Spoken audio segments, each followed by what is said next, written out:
দেওবন্দে নিয়ে গেছি প্রাইভেট টিচারের কাছে। তো প্রাইভেট টিচার দ্বিতীয় দিন বলছে যে अगर ऐसी मेहनत जारी रहेगी तो मगरबी बंगाल में कोई टकरा ना सके। তোমার যদি এরকম পরিশ্রম থাকে তাহলে পশ্চিমবঙ্গে কেউ ঠেকাতে পারবে না। এই কথাটা বলছে শিক্ষক দ্বিতীয় দিনে। কি যে বুঝলো, খুব ভালো পণ্ডিত মানুষ। তো চট করে আব্দুল্লাহ মুখের উপরে বলছে नहीं, अगर दुआ करना है तो ऐसे करना कि पूरे दुनिया में टकरा ना सके। আপনি ছোট দোয়া করবেন কেন যে পশ্চিমবঙ্গে কেউ ঠেকাতে পারবে না? পশ্চিমবঙ্গ তো আসাম থেকে নিয়ে কলকাতা পর্যন্ত, এটুকু করলেন কেন? যদি দোয়া আমার জন্য করা লাগে এমন করেন পৃথিবীতে কেউ যেন ঠেকাতে না পারে, এরকম দোয়া করবেন। আমিও ভাবিনি যে আব্দুল্লাহ এটা বলবে, আমিও অবাক, হুজুরও অবাক। এখন তিনজন আছি, হুজুর আবার বলছেন যে আব্দুর রাজ্জাক সাহেব আপনিও বসেন, आप भी बैठिए। উর্দু ভাষী, ওরা তো আর বাংলা জানে না। आप भी बैठिए। আমি একটু হেসে উঠলাম, আচ্ছা ঠিক আছে मैं भी बैठूंगा। তো ইন্ডিয়ান 4000 টাকা মাসে নেবে। তা আমি বলছি যে ভিন্ন করে পড়াতে হবে। তো আরও যে 5 জন ছেলে বসবে তার সাথে নয়। তখনও বলছে যে সবাই মিলে যা দেয় আমাকে তাই দিতে হবে, মানে খুব ভালো যোগ্য আলেম কিন্তু টাকা লাগবে। তা আমি বলছি ঠিক আছে 10 জন মিলে আপনাকে যে টাকা দেয় এক ব্যাচে আমি একাই দেবো ইনশাল্লাহ, ভিন্ন করেই পড়াতে হবে। বলে ঠিক আছে তাই হলো। তো 3000 টাকা বাসা ভাড়া, 3000 টাকা হোটেল খরচ, 4000 টাকা শিক্ষককে লাগবে প্রতি মাসে। তা আমি তো কোনো দিন পিছে হটিনি, কাজেই ছোট আশাও আমি করি না। আল্লাহর কাছে যেটা দাবি রেখেছি, দাবি হায়াত পর্যন্ত রেখে যাব। উনি কতটুকু কবুল করবেন সেটা তার ব্যাপার। সম্মানিত দিনী ভাই বোন, আমি আলেমদের ব্যাপারে বলার পূর্বে আরও একটু কথা বলে নি, আব্দুল্লাহ হয়তোবা বলতে পারে। আমি জাতির শিক্ষা বিষয়ে পরিবর্তন চাই যে কোনো মূল্যে। এই লক্ষ্যেই আমার চেষ্টা প্রচেষ্টা। ইনশাল্লাহ আমি একটা ভালো পর্যায়ে পৌঁছিব ইনশাল্লাহ। আমি ইতিমধ্যেই ভালো পর্যায়ে আছি বলে আমার ধারণা কাজ করে।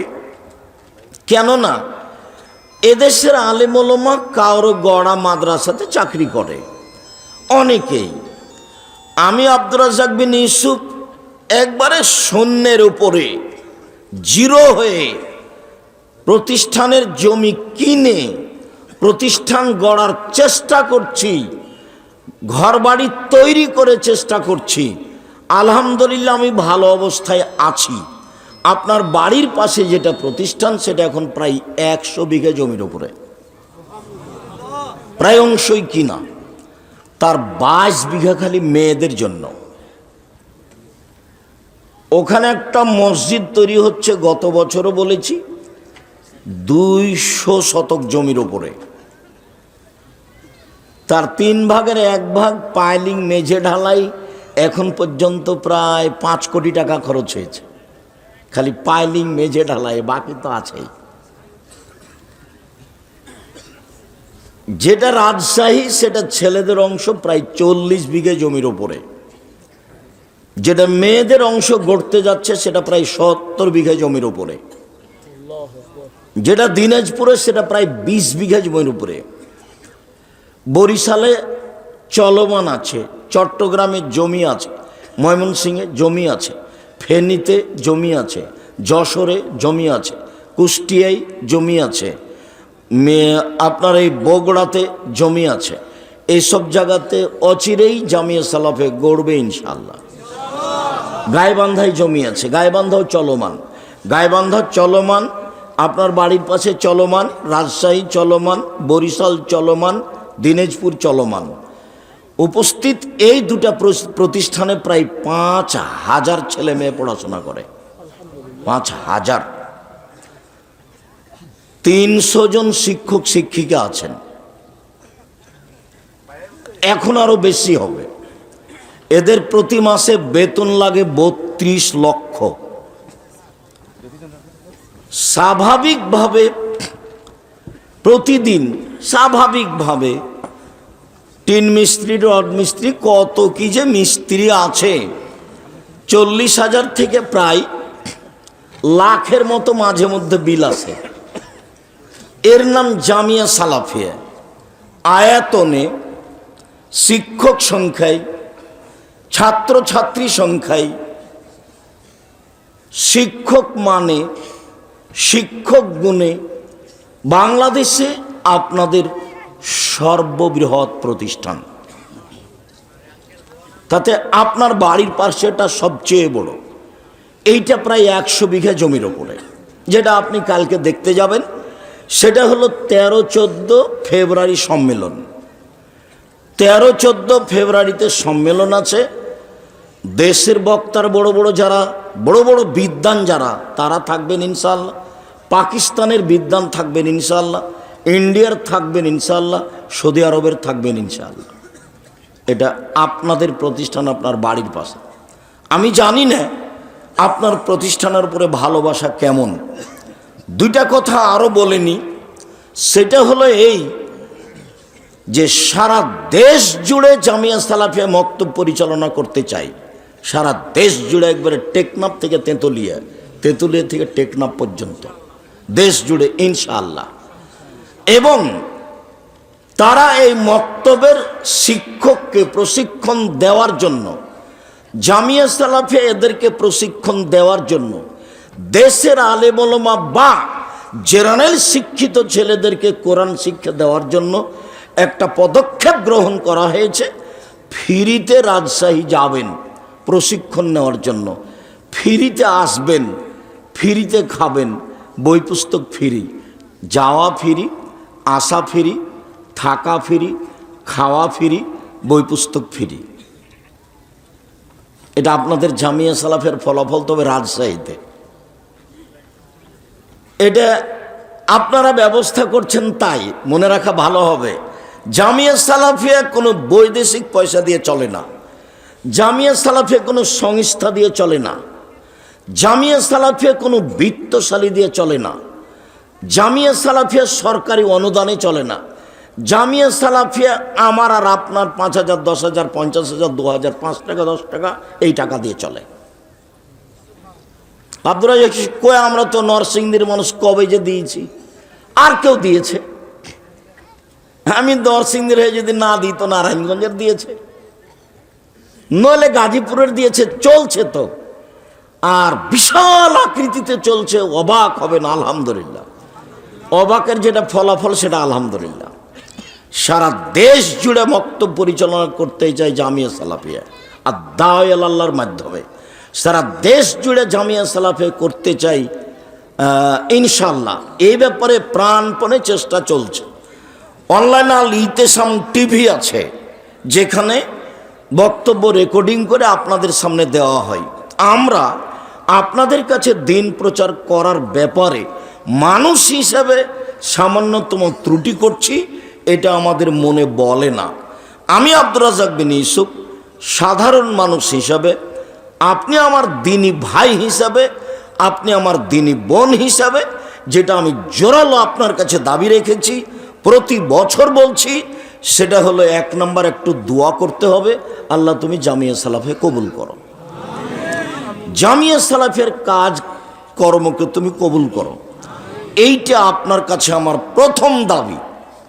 দ্বিতীয় দাবি, আপনার অনুকূলে হলে যাবেন, 2, 4, 5 টাকা, 10 টাকা, 50 টাকা দান করবেন।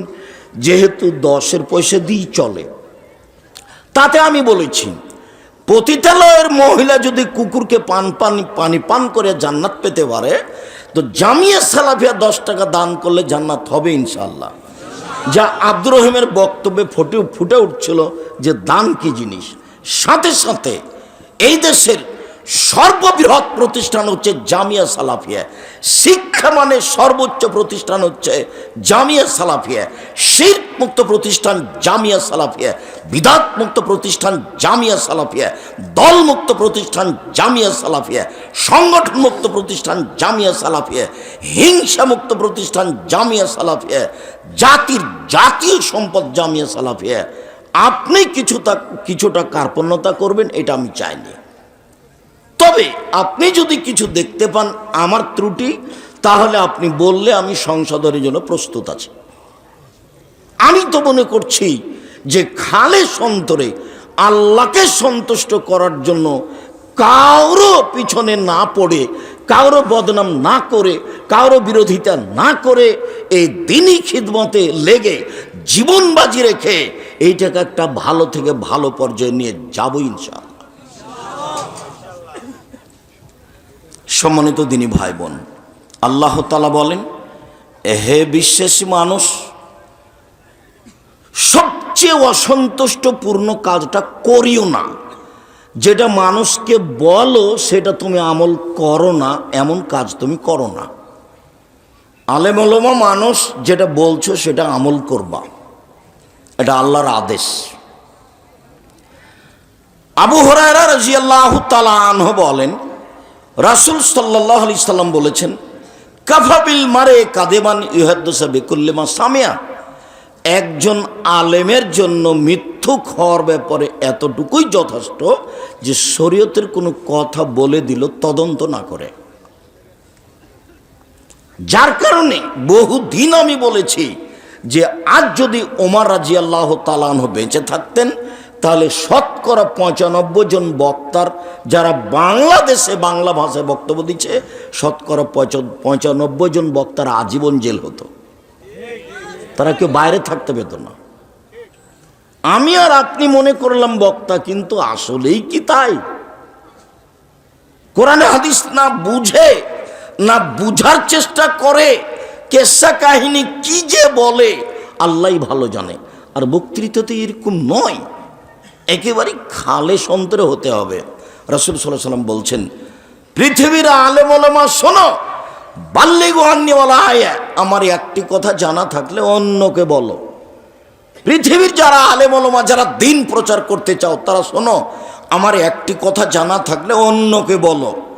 ওয়া হাদ্দিসু আন বানি ইসরাঈল লা হারাজ, বানি ইসরাঈলের কাহিনী বলো, কোনো দোষ নেই। 2 নম্বর বাক্য। 3 নম্বর বাক্য, মান কাযাবা আলাইয়া মুতাআম্মিদান ফালিয়াতাবাওয়া মাকাদাহু মিনান নার। কেউ যদি কোনো কথা আমার নামে বলে, সেই কথা যদি আমার না হয়, কেউ যদি কোনো কথা আমার নামে বলে, সেই কথা যদি আমার না হয়, তাহলে তার থাকার জায়গা জাহান্নাম। আমি যে দিন প্রচার করতে এসে একটা কথা বলে দিলাম, বললাম যে ওযু করার সময় কাঁধ মাসা করতে হবে। এখন কাঁধ মাসা যদি রাসূলের কথা না হয়, তাহলে কি হবে? তাহলে ফলাফল জাহান্নাম। জুব্বা যত বড়ই হোক, পাগড়ি যত বড়ই হোক, রেহাই হবে না। রাসূল সাল্লাল্লাহু আলাইহি ওয়াসাল্লাম বলছেন, একদা জিবরাইল আমাকে নিয়ে গেলেন উপরে। তো দেখি হঠাৎ অনেক মানুষ, তুকরাজু সাফাউ মিন মাকারিজ মিনান নার, যাদের ঠোঁট এবং জিহ্বাকে আগুনের কেঁচি দিয়ে কেটে দেওয়া হচ্ছে। তা আমি বললাম জিবরাইলকে, মান হাউলায়, জিবরাইল এরা কারা? তখন জিবরাইল বলছেন, হাউলায়ে খুতবা উম্মতিক, এরা আপনার উম্মতের বক্তা, যারা বক্তৃতা করে বেড়াতো। নেন এবার। যার কারণে আমাকে আর আপনাকে সচেতন হওয়া খুবই জরুরি, অন্তত দিন প্রচারের ব্যাপারে। মানুষ বেশি হবে কি হবে না এ বিবেচনা করতে হবে না। মানুষ 10 জন হোক, যারা কোরআন হাদিস জানে বুঝে, তাদেরকেই দাওয়াত দিতে হবে। 10 জন হোক মানুষ, তাতে কি আছে? আমি কি কারো জিম্মেদারি নিয়েছি যে তাকে হেদায়েত করতেই হবে? আল্লাহ বলছেন আমার নবীকে, ইন্নাকা লা তাহদি মান আহবাবতা, আপনি জোর করে কাউকে হেদায়েত করতে পারবেন না। গিয়ে চাচাকে বলছেন, চাচা আপনি খালি লা ইলাহা ইল্লাল্লাহ বলেন, বাকিটুকু বিচারের মাঠে কি করা লাগে সেটা আমি দেখব। মুহাম্মদ সাল্লাল্লাহু আলাইহি ওয়াসাল্লাম বলছেন। এখন আবু জাহাল, আবু লাহাব যারা পাশে আছে, তারা বলছেন আবু তালেব মরার সময়তে ধর্ম ত্যাগ করে মরবেন, মানুষে আপনার বদনাম করবে। তো এখন ভাতিজাতে বলছে চাচা শুধু খালি লা ইলাহা ইল্লাল্লাহ বলেন, এটা মুখ দিয়ে বের করেন, বাকিটুকু বিচারের মাঠে কি করা লাগে সেটা আমি দেখব। কেননা আপনি যদি এই পথ দিয়ে না আসেন তাহলে আমার কিছু করার নেই, শুধু খালি এই পথ দিয়ে আসেন তাহলে বাকিটুকু দেখব, মুখে খালি লা ইলাহা ইল্লাল্লাহ বলেন। তো এখন যারা পাশে আছে তারা বলছে মরার কালে ধর্ম ত্যাগ করে মরবেন, মানুষে বদনাম করবে। তখন বলছে ভাতিজা তাহলে হলো না, আমি যে ধর্মে ছিলাম সেটাই বহাল থেকে গেলাম। তো দু একদিন পরে মারা গেল। তো মুসলিম গ্রন্থে এসেছে আলী বলছেন আল্লাহর নবী আপনার চাচা মারা গেছে। তখন আল্লাহ রসুল বলছেন এই আলী শোনো, যাও ওকে মাটিতে পুঁতে দাও। আবু তালেব মোহাম্মদ সাল্লাল্লাহু আলাইহি সাল্লাম সবচেয়ে কাছের মানুষ, মোহাম্মদ সাল্লাল্লাহু আলাইহি সাল্লামের সবচেয়ে কাছের মানুষ।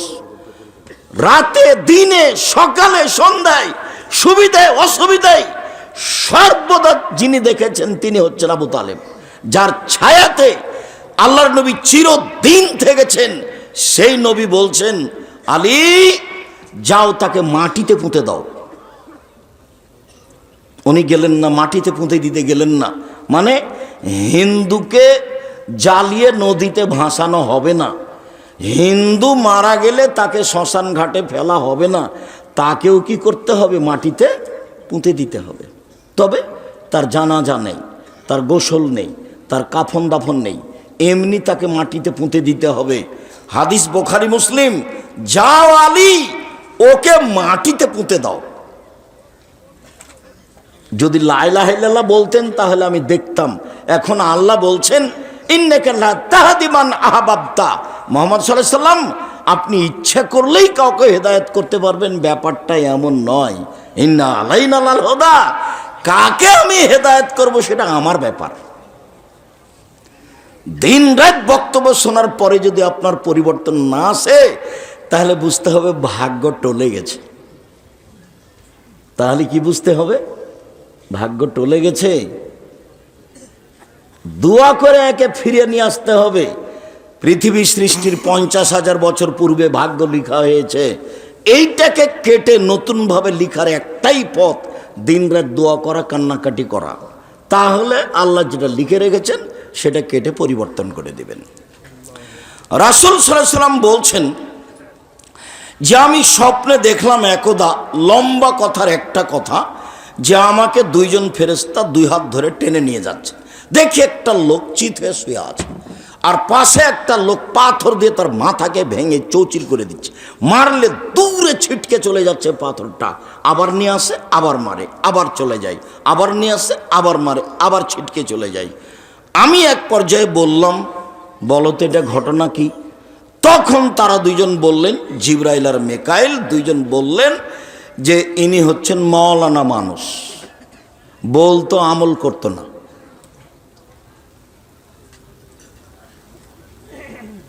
আবু হুরায়রা রাদিয়াল্লাহু তাআলা আনহু বলেন আল্লাহ নবী বলেছেন জাহান্নামে যখন মাওলানা সাহেবকে দেওয়া হবে তখন মাওলানা সাহেবের নাড়ি ভুঁড়ি বের হয়ে ঝুলতে থাকবে আর ও ঘুরবে।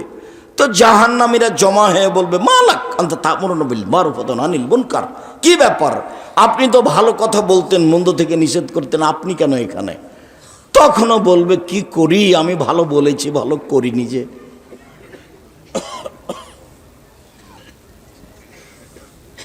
রাসূল সাল্লাল্লাহু আলাইহি সাল্লাম বলেন ইয়াকুনু মিন বাদি আইম্মা, আমার পরে এক শ্রেণীর আলেম মানুষের কাছে আলেম হয়ে আসবে, ইহতাদুনা বিগাইরি হাদিয়াতি, আমার আদর্শ ছাড়াই অন্য আদর্শ মানবে এবং প্রচার করবে, ওয়া ইস্তান্নুনা বিগাইরি সুন্নতি, আমার সুন্নাত ছাড়াই অন্য সুন্নাত ধরে মানবে এবং বলবে এটাই রাসূলের সুন্নাত। কুলুবুহুম কুলুবু শয়তান ফি জুসমানি ইনসান, ওর অন্তর হবে শয়তানের অন্তর, ওকে দেখে লাগবে মানুষ। নেন এবার হাদিস তো বুখারী মুসলিম। নিজে একটা আদর্শের কথা বলবে, আপনি অবাক হবেন মৌলানা মানুষ কোরআন মাজিদ খুলে বলছে দেখেন আল্লাহ বলছেন ভোট দিতে হবে। খ্রিস্টান আব্রাহাম লিঙ্কনের কাল্পনিক পদ্ধতি এটাই, এ হলো ইলেকশন, এটা কোরআনে থাকলো কি করে? আব্দুল্লাহর বক্তব্য আমরা যারা বিশ্ববিদ্যালয় থেকে সেসব বক্তব্য বিভিন্ন সময়ে শুনেছি, আমরা বিষয়টি খুব ভালোভাবে স্পষ্ট আছি। আজকে কি বিষয়ে অল্প সময় কথা হবে তা আমার জানা নাই, হয়তো বা আমরা বসে থাকলে সেটা বুঝতে পারবো যে কি বিষয়ে কথা হবে ইনশাআল্লাহ। তা আব্রাহাম লিঙ্কনের কাল্পনিক পদ্ধতি, যেই পদ্ধতিতে নির্বাচনে ম্যাথর এ হতে পারে, প্রধানমন্ত্রী হতে পারে, মুচি প্রধানমন্ত্রী হতে পারে। চলে তুমি যে দড়িয়া বেড়া উমুকের চরিত্র ফুলের মতো পবিত্র, তোমার মাথায় কিছু আছে, গোবর আছে তোমার মাথায়, তুমি হিসাব পাও না? তোমরা সবাই মিলে একটা উচ্চ শিক্ষিত নরসিংদী জেলার একেবারে লন্ডন থেকে পড়ে এসেছে ভদ্র নম্র হুঁশিয়ার বড় বিদ্বান, তাকে তোমরা এমপি মন্ত্রী করার জন্য ভোট দিচ্ছ। ফলাফলে দেখা গেল যে তোমাদের এলাকার এক মুচি দুনিয়ার বদের গোড়া, তারই ভোট একটা বেশি। এবার কি হবে বলো দেখি? মুচি পাস। তাহলে কিভাবে বলে কোরআন কোরআন খুলে দেখাচ্ছে যে দেখেন আল্লাহ বলছেন ভোট দিতে হবে। মৌলানা সাহেব নিজে কোরআন মাজিদ খুলে বলছে দেখেন আল্লাহ বলছেন মিলাদ করতে হবে। মিলাদ কোরআন মাজিদে আছে মিলাদের কথা। আল্লাহর নবী বলছেন, বুখারী মুসলিমের হাদিস, আমার এক শ্রেণীর আলেম ওলামা আমার আদর্শ ছেড়ে দিয়ে অন্য আদর্শ গ্রহণ করে বলবে এটাই রাসূলের আদর্শ। কাজী সাহেব মৌলানা মানুষ কামেল পাস, 4 জন সাক্ষী রোজ লিখছে বিবাহের খাতাতে। তো 4 জন সাক্ষী তো জেনা প্রমাণ করার জন্য লাগে, বিবাহের জন্য তো 2 জন সাক্ষী লাগে। কই মৌলানা সাহেবের গায়ে তো একটু ব্যথাও আসে না, বরং আমাকে পাল্টা মোবাইল করে বলে হ্যাঁ আপনি এভাবে কথা বলেন, কাজী সাহেবের খাতা টয়লেট পেপার হিসেবে ব্যবহার করার জন্য বলেন। আমি বলছি যে আমার ভাষা এইটুকু কুলালছে, যদি এর চেয়ে খারাপ কিছু বলতে পারতাম সেটাই বলতাম। ওটা তো রাসূলের পদ্ধতি নয়, রাসূলের পদ্ধতি 2 জন সাক্ষী। আর আপনি কি করে বিবাহ পড়ালেন? ওর বাপ নাই এই অবস্থায়, কোর্টের বিবাহ বাতিল, কোর্টের বিবাহ বাতিল, কোর্টের যদি 10 ছেলের মা হয় 10টা ছেলেই যে না বৈধ হয়নি। আর বাপ যদি পাগলা হয় তবু সেই বাপকে উপস্থিত হতে হবে, তাছাড়া বিবাহ হবে না। লা নিকাহ ইল্লা বিওয়ালিন, পিতা ছাড়া বিবাহ হয় না। ওয়ালা নিকাহ ইল্লা বিশাহিদাইনে, 2 জন সাক্ষী ছাড়া বিবাহ হয় না। আল্লাহ রাসূল বলছেন লা তুজাব্বিজুল মারাতাল মারাতা ওয়ালা তুজাব্বিজু নাফসাহা, কোনো মহিলা কোনো মহিলার বিবাহ দিতে পারে না, নিজে নিজে বিবাহ বসতে পারে না। কোনো মহিলা কোনো মহিলার বিবাহ দিতে পারে না, নিজে নিজে বিবাহ বসতে পারে না। ফুফুতে বলছে, ফুফু বলছে ভাতিজিকে, এই শোন ভাইয়ের বেটিকে বলছে তুই চলে, তোর বাপ তো বিবাহ দিবে না, ছেলেটা খুব ভালো, আমি বিবাহ দিয়ে দিব, ফুফুতে বলছে। তো এখন চুপে চুপে ওর মা ওকে পাঠিয়ে দিয়েছে, ওর বাপ ওখানে বিবাহ দিবে না, তখন আর ফুফু বিবাহ দিয়ে দিয়েছে। পুরুষ ছাড়া বিবাহই হবে না, কখন কখন তার ফুফু বেটা ছেলে হয়ে গেছে, পুরুষ মানুষের বিবাহ দিয়ে দিয়েছে। খালাতে বলছে চলে, বোনের মেয়েকে বলছে বিবাহ আমি দিয়ে দেব, খালা বিবাহ দিয়ে দিয়েছে, কখন কখন খালা পুরুষ মানুষ হয়ে গেছে। অবাক হবেন, নরসিংদীতে উকিল বাপ লাগে বিবাহতে, তো সেদিন থেকে বাপ হয় না। কিন্তু চট্টগ্রামে ওই যে যেদিন উকিল বাপ হয়ে বিবাহ দিয়েছে সেদিন উকিল বাপ হয়ে গেছে। ওটাই এখন পিতা, ও যাবে মেয়ের বাড়িতে, ও মেয়েকে নিয়ে যাবে, আর নিজ বাপের সাথে আর কোনো কথা নেই। নরসিংদীতে কত দূর আছে তা আমি জানি না, তবে উকিল বাপ হারাম। জ্যাঠও উকিল হতে পাবে না, দাদা উকিল হতে পাবে না, যদি হয় তাহলে বাপকে আগে মারতে হবে, তারপরে বাপই উকিল, বাপই বিবাহ দিবে। অবাক হতে হয়, আমার সুন্নাত ছেড়ে দিয়ে অন্য সুন্নাত ধরে নে বলবে এটাই রাসূলের সুন্নাত। একবারে জাজল্য নরসিংদীতে মাওলানা মানুষ বলছে নামাজের পরে হাত তুলে দোয়া করতে হবে। মাওলানা মানুষ বলছে নামাজের পরে সবাই মিলে হাত তুলে দোয়া করতে হবে। অবাক কথা, বাহাস করতে যাচ্ছে। আল্লাহ নবী বলছেন আমার সুন্নাত ছেড়ে দিয়ে অন্য সুন্নাত ধরে নিয়ে বলবে এটাই রাসূলের সুন্নাত।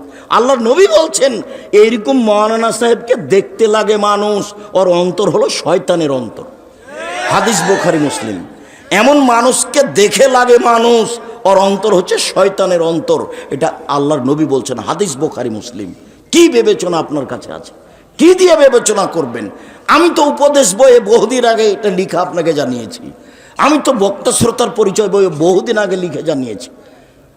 আপনার সাথে আমার দূরত্বের খবর জানি না। আপনার অন্তরের আমি সংকীর্ণতা চাইনি, আপনার অন্তরের আমি দুর্বলতা চাইনি। আমি বলছি কথা যদি সত্য হয় তাহলে মেনে নেন, আপনার জন্য ভালো হবে। একদিন দলীয় দাপটে বাঁচবেন না, একদিন দল করে আর একজনকে খারাপ বেসে বাঁচার চেষ্টা করিয়েন না।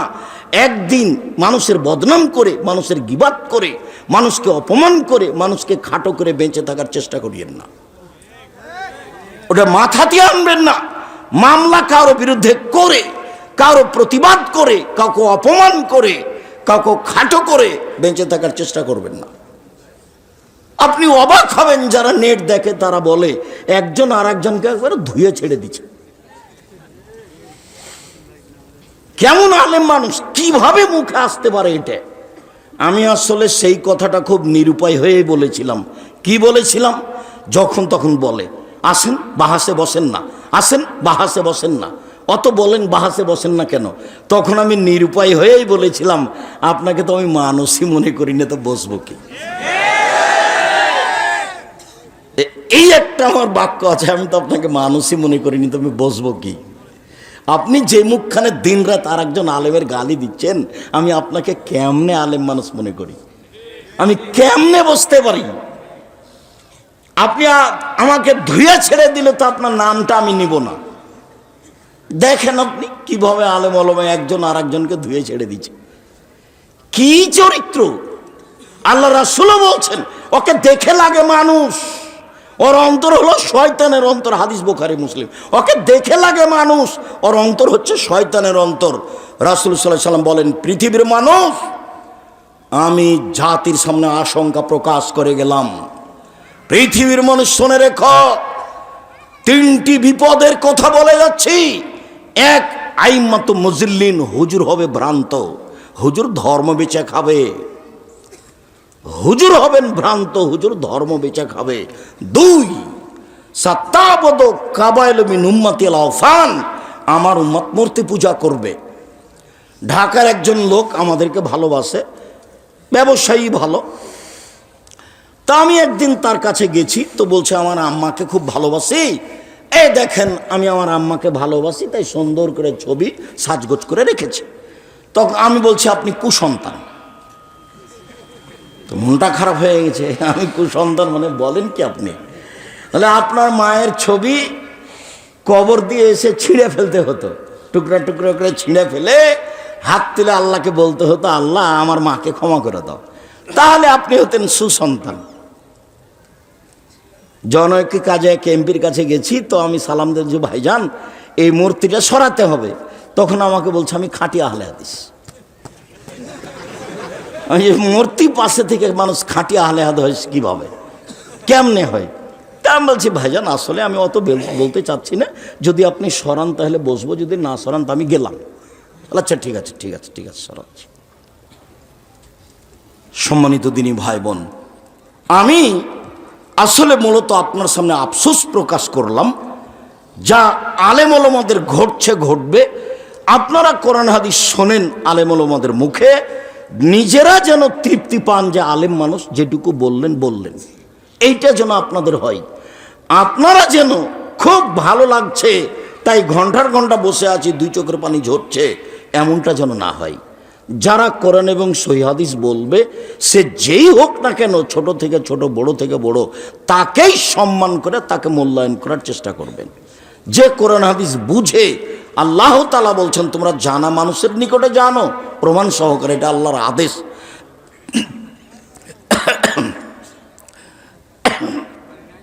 পানি আছে একটু?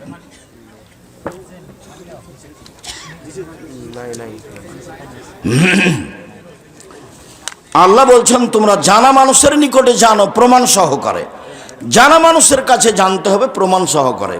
এইটুকু আমি বলে আপাতত আমার কথা শেষ করছি।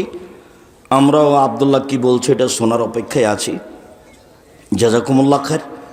আমি আপনার ছেলে মেয়ের জন্য দোয়া করি, আপনার ছেলে মেয়েকে আল্লাহ কবুল করুক। আপনারা একটু এদের জন্য দোয়া করবেন, আল্লাহ যেন তাদের কবুল করেন, তাদের খিদমত যেন কবুল করেন, আল্লাহুম্মা আমিন। এইটুকু আপনাদের কাছে দাবি রেখে আপনাদের সবাইকেই আপনার বাড়ির পাশে 14-15 ফেব্রুয়ারি, 13-14 ফেব্রুয়ারি সম্মেলনে উপস্থিত হওয়ার আন্তরিকভাবে জোরালো দাবি রেখে সালাফি কনফারেন্স, এই সালাফি কনফারেন্সে অবশ্যই উপস্থিত হবেন। আমি মনে করি এটা নরসিংদী নারায়ণগঞ্জ জেলার সম্মেলন, আপনাদের সম্মেলন। আপনারা উপস্থিত হয়েই তাকে সফল করার চেষ্টা করবেন। পাকিস্তানের আলেম ওলামা থাকবেন, ইন্ডিয়ার থাকবেন, বাংলাদেশের থাকবেন, বিষয়ভিত্তিক আলোচনা হবে। সেই বিষয়গুলি আগেই তাদেরকে জানানো হয়েছে। আশা করি যে আপনারা উপস্থিত হবেন এবং বিষয়ভিত্তিক বক্তব্য শুনবেন। যাওয়ার পূর্বে আমাদের বই পুস্তকগুলি যদি থাকে তাহলে গ্রহণ করবেন। দাবি রেখে সকলকেই আব্দুল্লাহ কি বলছে বিষয়টির উপরে খুব জোরালোভাবে গুরুত্ব দিয়ে মনোযোগ সহকারে শোনার আশা রেখে আমরা আব্দুর রহিমের বক্তব্য ভালো বুঝেছি বলেই আমরা অবগত, এবং তাতে বুঝেছি যে মানুষের জীবনে দান সবচেয়ে বড় শক্তিশালী ইবাদত। তাতে বুঝেছি যে দান করে খোটা দিলে দান কেটে যায়। তাতে বুঝেছি যে দান করে যদি কষ্ট দেওয়া হয় তাকে তাহলে দান কেটে যায়। তাতে আমরা বুঝেছি যে লোক দেখানো দান করলে দানটা কি হয়ে যায়, নষ্ট হয়ে যায়। এসবগুলো বিষয়ে সাবধান থেকে দান করা একটা বড় ইবাদত, সেটা করব ইনশাআল্লাহ। সকলের কল্যাণ কামনা করে আমরা আপাতত কথা আমার পক্ষ থেকে এখানেই শেষ করলাম। সুবহানাকাল্লাহুম্মা ওয়া বিহামদিকা আশহাদু আল্লা ইলাহা ইল্লা আনতা আস্তাগফিরুকা ওয়া আতুবু ইলাইক। আসসালামু আলাইকুম ওয়া রাহমাতুল্লাহ।